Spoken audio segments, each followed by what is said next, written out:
My name is Isabella Hansen, and I'm 32 years old. I am a director at Powell Corporation. I've poured my passion into my work, steadily climbing the career ladder. As I traced the rim of my coffee cup, I gazed out at the Manhattan skyline through the large glass window, a view that was the result of 10 years of dedicated work. To others, my life might seem like a picture of success. However, behind my success were sacrifices I've made since childhood. I am the eldest of 3 sisters, with Jocelyn 2 years and Lindsay 6 years younger. Both of my parents worked, always busy with their jobs and managing household chores. It was just after Lindsay was born when my mother said, "Isabella, can you watch Lindsay for a bit?" "I'll be right back." That a bit turned into 3 hours, and I continued to soothe the crying Lindsay. When my mother returned, she said, "You're such a lifesaver, Isabella. Not many could do what you do." That was the beginning. Soon after, for every small errand like shopping or dining with friends, my mother started leaving my sisters with me. While my friends played outside after school, I was at home taking care of 4-year-old Jocelyn and baby Lindsay. One summer day when I was 12 years old, my parents called to say they would be late from work. With nothing in the fridge, I opened a cookbook and decided to make pasta sauce from scratch. I stood in the kitchen, clumsily chopping tomatoes, crushing garlic, and dicing leftover vegetables. Considering it was my first time cooking, I thought it turned out pretty well. My parents were delighted and said, "Isabella, we'll count on you for dinner from now on." From that day, preparing weekday dinners became my special job, and I started making dinner before doing homework. As I turned down more invitations to play, "Isabella is busy" became synonymous with me. By the time I was 16 years old, I was managing most of the household chores. Mornings involved waking up my sisters, preparing breakfast, and then off to school. Evenings were for shopping and dinner prep. Weekends meant laundry and cleaning. One day, I expressed my desire to audition for the school play. My mother looked puzzled and said, "But the house can't function without you." My father added, "Isabella is so responsible, she would prioritize family over anything else." That night, I quietly cried in my room. Like many other dreams, my acting ambitions were sidelined for the needs of my family. I vividly remember the spring break of my 18th year. For the last spring break of high school, I had planned a trip to Miami Beach with friends. Saving money from a part-time job for 6 months, it was to be my first trip just with friends. My suitcase was packed, and the plane ticket was ready.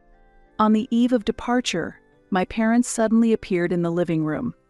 "Isabella, we need to talk," my mother said with a regretful look. My father continued, "We have to go to Texas unexpectedly tomorrow because your grandmother, who was supposed to watch Lindsay and Jocelyn, fell ill. Can you take care of your sisters?" My heart sank. "But I'm supposed to go to Miami tomorrow." "I've been planning this for 6 months." "I know, but it's an emergency," my mother explained. "You're the only one we can rely on." "What about Grandpa?" I asked, feeling hopeful. "He's working?" she replied. "But my ticket." "We'll cover the cancellation fee," my father interjected. "We trust you with Jocelyn and Lindsay. They rely on you, and we know you can handle it." Ultimately, my Miami dream was crushed. As I received fun photos and videos from my friends, I spent the weekend looking after 16-year-old Jocelyn and 12-year-old Lindsay. And the weekend my parents were supposed to be away ultimately extended to a whole week. Later, I learned that my parents were actually at a couples retreat. "Sometimes, we need time for ourselves," my mother said when I confronted her with the truth. It was a time built on my sacrifices. In college, I managed to get scholarships and continued working part-time to cover some of my tuition fees. However, the situation changed when I learned that Jocelyn had been accepted into a prestigious private university. "Isabella, fantastic news," my mother excitedly announced over the phone. "Jocelyn got into Princeton." "Congratulations," I sincerely responded. Jocelyn was always studious. But there's one problem, my mother continued. The tuition, and with Lindsay coming up, it's a bit tough for us alone. I immediately understood. Mom, I don't have that kind of money. But you're receiving a scholarship, right? Plus, you work part-time. That's for my tuition. Jocelyn should work part-time too. Isabella, Princeton is an opportunity for Jocelyn. Unfortunately, she didn't receive a scholarship, and she wants to focus on her studies. My father joined the conversation. Shouldn't we help each other as a family? In the end, I took on an additional part-time job. I worked at a campus cafe in the morning and as a waitress at a bar at night. Between classes and work, I was constantly running around, working from morning till night on weekends. I had no social life, and I was always short on sleep. This went on for 2 years. Part of my income went towards Jocelyn's tuition, and the rest covered my own tuition and living expenses. On the day of my college graduation, I felt a mix of emotions. My college years were a struggle, getting through with sleep deprivation and juggling 2 jobs. Only my father attended the graduation ceremony. My mother was with Jocelyn at a university event, and Lindsay was busy with her final exams. Sorry, Isabella. But you'll be fine, right? You're always so independent, my father said. I started my career at Powell Corporation as an analyst. Among the 30 new hires, I worked the longest hours. I was the first to arrive in the morning and the last to leave at night. This work ethic caught my boss's attention, and I was promoted to lead analyst after 2 years. 5 years later, I became a manager, and now I lead a team of 15 as a director. Whenever there was a major family event, I was called upon. When Jocelyn married Scott at 23 years old, I managed all aspects of the wedding from its planning to execution. Isabella, you're so organized, my mother said. 2 weeks before the wedding, I was buried in a major project deadline. I worked late into the night every day and gave up weekends to prepare for the wedding. On the day of the ceremony, I served as the maid of honor while solving every issue from catering mishaps to guest problems. Lindsay married her college boyfriend Brian when she was 22 years old. He was a young lawyer, and they soon bought a suburban house. I also ran around behind the scenes at their wedding. A year after their marriage, Lindsay announced her pregnancy. When Alex was born, I visited their house every weekend to help with household chores and childcare. Isabella, we don't know what we would do without you, she said, but she never mentioned how this impacted my own social life and rest. Jocelyn's marriage became complicated. After the birth of their second child, her relationship with Scott worsened, and they got divorced when she was 28 years old. Scott was never home due to his long work hours, and I was left to handle the childcare alone. Jocelyn explained tearfully. After the divorce, Jocelyn, who had been a stay-at-home mom, faced financial difficulties. She moved back in with our parents, but it was a significant financial strain on them.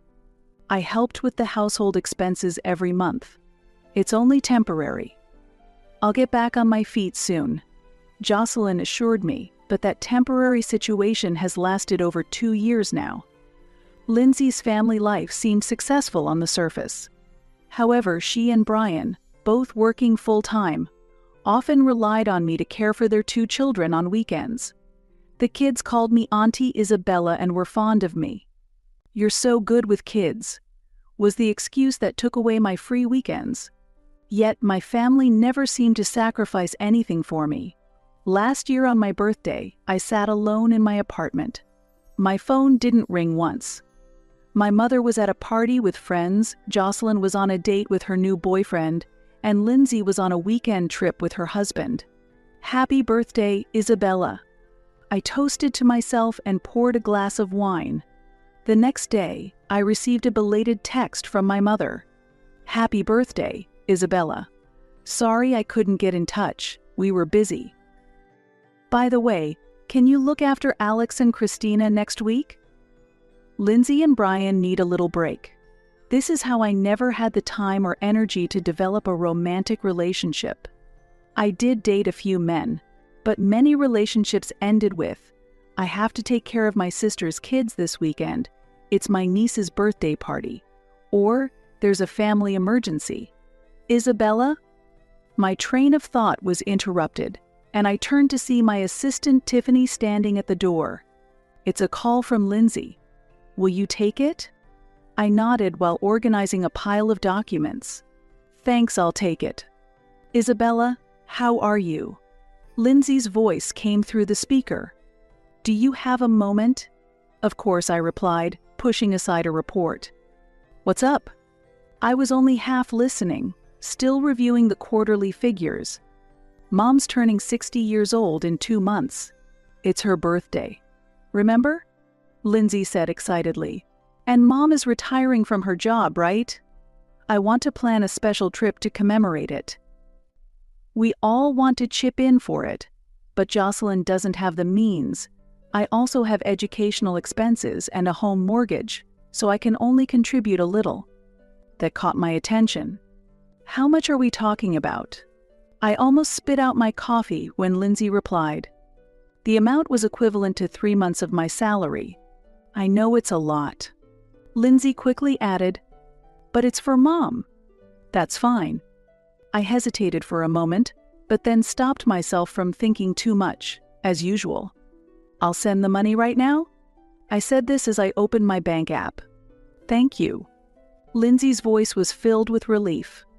"Oh, and one more thing. I need you to take a week off work for the celebration. It's a special plan. I'll keep the destination a surprise until the day we leave. Jocelyn and I have everything arranged. And make sure you don't schedule any work during that time." I got it. After that conversation, weeks flew by with meetings and deadlines. I occasionally wondered what my sisters were planning with that money, but whenever I asked, I only got vague responses. Work took priority, and Mom's birthday celebration was pushed to the back of my mind. Then, the designated day arrived. I closed an important deal, leaving the office with a feeling of comfortable exhaustion. It was finally time for Mom's birthday celebration. According to messages from my sisters, we were to gather at our parents' house and leave from there. I loaded my carry-on into the car and headed to my parents' home. When I arrived, I noticed several familiar cars parked on the street. I pressed the doorbell lightly, expecting my dad to open the door as usual, but instead, Jocelyn's 5-year-old son Matt appeared. "Auntie Isabella," he exclaimed joyfully. "Hello, Matt." I smiled, though I was a bit confused. "Where's Mom?" "Everyone went out," he answered nonchalantly. I entered the house and made my way to the living room, where I found 3 kids scattered about. Lindsay's baby Christina was sleeping on a play mat, and her 3-year-old son Alex was playing with blocks.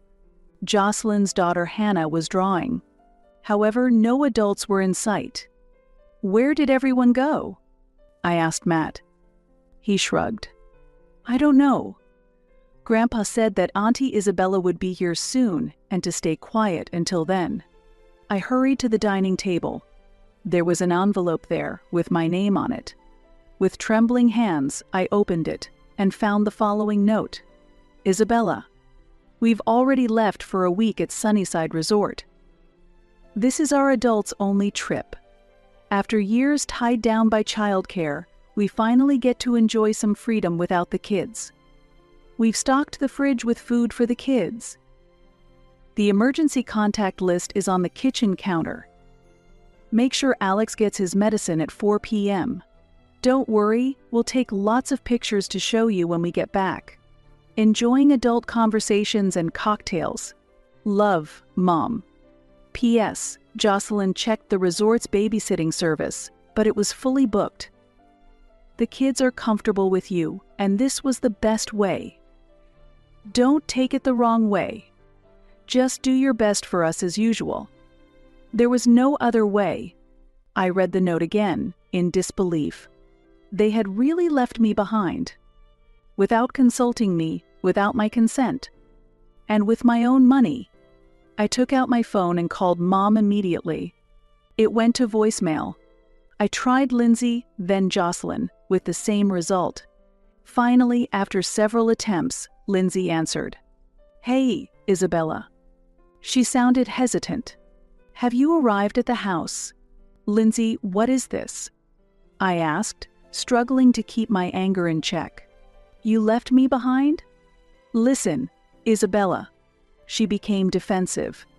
"It wasn't my idea. Mom said Isabella is always so responsible and reliable. She'll understand." "I didn't agree to look after the kids," I said. "I was looking forward to this trip too." "But you get along with the kids," Lindsay excused. "And since you're single and don't have children, you don't really need a vacation like this, do you? We just want to enjoy some adult time. We've been tied down by the kids for so long, don't we deserve a little break?" Her words broke something inside me. "Listen, I'll call a professional babysitter right now. That way, I can catch a flight and join you." "That won't work," Lindsay exclaimed. "We can't leave the kids with someone they don't know. Alex gets anxious around strangers, and Christina is still a baby. Honestly, we just want some time away from the kids. Isabella, please. Can you watch them for us? Just like you always do." "Just like I always do?" I repeated, feeling the anger rise. "Yes, you're always so dependable. Ever since you were little," she said nonchalantly. "You've always done everything for us." Something clicked in my head. "For everyone?" I said in a low voice. "Yes, always for everyone. But Lindsay, this time it's different." "I won't do it." "What do you mean?" Panic tinged Lindsay's voice. "I'm calling a professional," I stated firmly, "for the children's safety." "Professional? What do you mean?" "Isabella, stop." I hung up the phone. My hands were shaking, but my next steps were clear. I called the police and explained the situation. Next, I contacted the National Child Abuse Hotline. They promised immediate action. After that, I sent the same text message to the entire family. The children have been left unsupervised. I have reported this to the police and Child Protective Services. I suggest you come back immediately. Within minutes, my phone began to ring. I ignored it. Instead, I sat down in the living room and began playing with the kids, ensuring they did not feel anxious. About an hour later, a police car arrived at the house. 2 officers entered and began assessing the situation. 30 minutes later, a social worker from Child Protective Services also arrived. I explained everything to them. As the sun began to set, the front door burst open, and my panicked mother rushed in. Behind her were Lindsay, Jocelyn, and the rest of the family. "Isabella," my mother exclaimed. "What have you done?" An officer stepped forward and asked, "Are you the guardian of these children?" My mother, cheeks flushed, replied, "Yes, I'm their grandmother." What happened? The situation of minors being left without proper supervision was discovered by Ms. Hansen, who appropriately reported it to the authorities, the officer stated sternly. "But," my mother faltered, "Isabella was supposed to take care of them." She agreed. "No, Mom," I said quietly. "I didn't hear about it, nor did I agree. You all just assumed." The social worker stepped forward and requested identification from all the adults. They were then asked to accompany the police to the station. After hours of questioning and explanations, the police contacted me to clarify the situation. Meanwhile, I stayed at the house with the children. Ultimately, my parents and sisters were charged with child neglect. The children were temporarily placed under my supervision. The family was enveloped in shock and shame. They returned from the police late that night. The next morning, I gathered everyone in the living room. The children were playing in another room. "I have always said yes," I began calmly. "Even when I was tired from work, even when I had important meetings. I always helped you. But this time, you crossed a line. You took my time, my money, and my dignity. But Isabella, my mother said through tears, you've always done everything for the family. That's the problem, Mom, I said. You've forgotten that I have a life of my own. My choices, my hopes, my dreams. I love my family, but I'm done being taken advantage of. Don't you like the kids? Jocelyn asked in a soft voice. Of course I love them, I replied. But loving them and being forced to take care of them for a week without prior consultation, while the rest of the family goes on a vacation with my money, are completely different issues. Silence took over the room. I stated firmly, you all need to face the consequences of your actions. I have sacrificed for you for many years. I've had enough. Isabella, my mother exclaimed in shock. We raised you. Yes, you raised me, I said quietly. I am grateful for that. But that doesn't give you the right to use me indefinitely. From childhood, I was the one who looked after Lindsay and Jocelyn when we got home from school. While they played with friends, I was the one preparing dinner and helping with homework. That's because you were the eldest, my father excused. No, I shook my head. It's because you took advantage of me. You knew I was responsible and wouldn't say no. But that doesn't mean we're not family, Jocelyn exclaimed. Family? I laughed. Being family means it's okay to go on a trip with the money I provided, without my consent, and leave me to look after 4 kids? Is it okay to take for granted all the sacrifices I've made for the family? The family fell silent. Anger, sadness, and fear appeared on their faces. What should we do now? Lindsay asked in a low voice. That's for you to figure out, I said. I'm going to live my own life. A year had passed. After the intervention of the police and Child Protective Services, my family paid a significant price. My parents were charged with child neglect and were ordered to do community service. Lindsay and Brian and Jocelyn faced restricted custody of their children, with supervised visits and mandatory parenting classes. My father's business partner terminated their contracts out of fear of scandal, and our family's financial situation rapidly deteriorated. I had cut off contact with all of them. At first, tearful calls from my mother and angry messages from Lindsay and Jocelyn flooded in. They claimed I had overreacted and accused me of betraying the family. However, those gradually subsided. One rainy afternoon, there was a knock at my office door. There's someone here to see you, Tiffany said. It's your mother. I took a deep breath. Let her in. My mother had aged, her shoulders slumped. Gone was her once confident posture, replaced by weariness and a sense of defeat. Isabella, she said in a small voice. Thank you for seeing me. What do you want? I asked calmly. I came to apologize, she said. And to ask for help. What kind of help? We're on the verge of bankruptcy, she confessed, holding back tears. Your father has lost his job, and my retirement funds were drained by legal fees. Lindsay and Jocelyn are struggling to regain custody of their children. And I need a loan, she finally said. Help us. I looked out the window at the Manhattan skyline. In the past, I would have immediately opened my wallet and helped my family, as I always had. Mom, I said slowly, I drew a clear boundary a year ago. You took advantage of me and took my kindness for granted. You never considered my feelings or my life. But you're our daughter. My mother raised her voice. Isn't family supposed to help each other? True family respects and supports each other, I quietly replied. You treated me merely as a resource. That is not love. My mother began to cry, her shoulders shaking. Then, what should I do? Solve it yourselves, I said. As adults. She looked at me with a look of despair. You were never this cold. "I've changed, Mom," I smiled. "I finally learned to value myself." After she left, I reflected deeply. That incident made me reassess my life. Work remained important, but I also built new friendships and began to cherish my own time. I started volunteering, truly reaching out to those in need. Sometimes I think about my family. I wonder how they are doing, especially the children.